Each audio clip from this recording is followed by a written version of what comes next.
丢人呐！你知道有多丢人吗？朋友们好，我是局长。这么晚不睡觉，我又来给大家录视频，来给大家聊天了。我心态崩了，朋友们。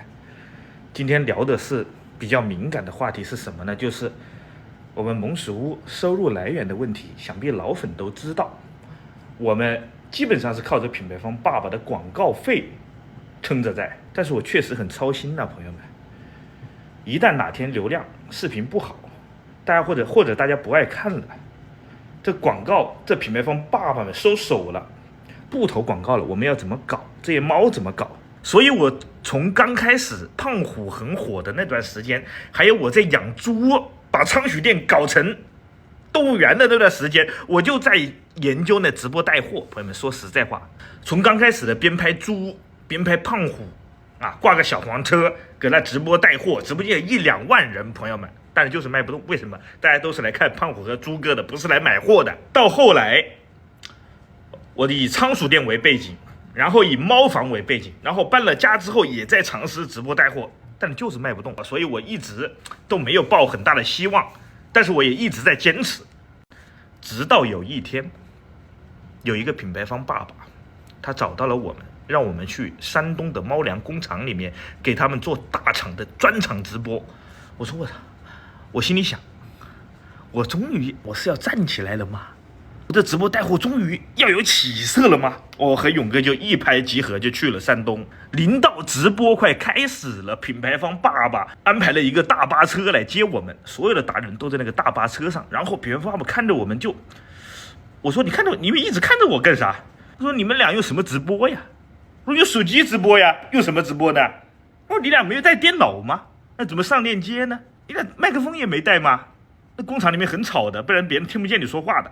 我们俩第一次去探厂直播，以为那个品牌方会给我们安排那个设备啥都有，我们两个就2个裸人跑来了啊，就带了一部手机，连他妈手机支架都没带，朋友们。当时那个大巴车上全都是其他的宠物达人，全都是同行。他们听到我们的谈话的时候，整个车都很安静。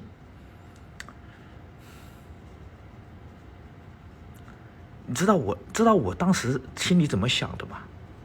我想把那个大巴车的窗户给它打开，我给跳下去就好。朋友们，丢人呐！你知道有多丢人吗？别人大包小团队开着商务车去的，我们两个就2个人，什么设备都没带就跑去了，真的很丢人。我们就纯草台班子，朋友们，太不专业了。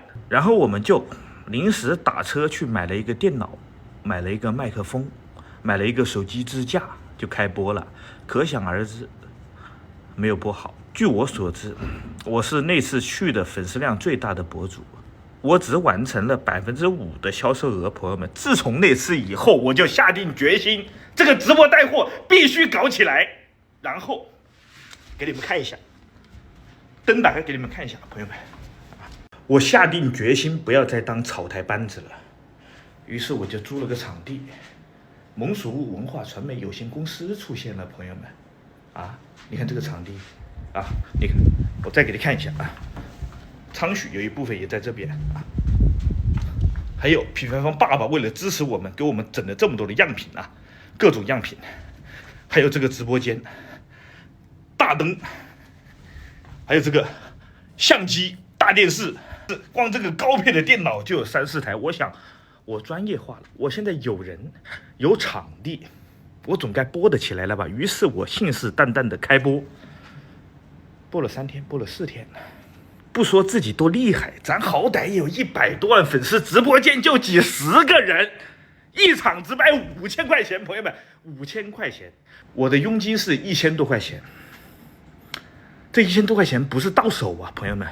有4个人，我勇哥、老吴还有直播运营，我们4个人，是吧？人工成本，还有我的场地成本，还我配了那么厉害的一套设备，一场就卖几千块钱，朋友们，我心态确实是崩了。以前卖不好，那确实是我们不专业，我们是草台班子。现在还卖不好，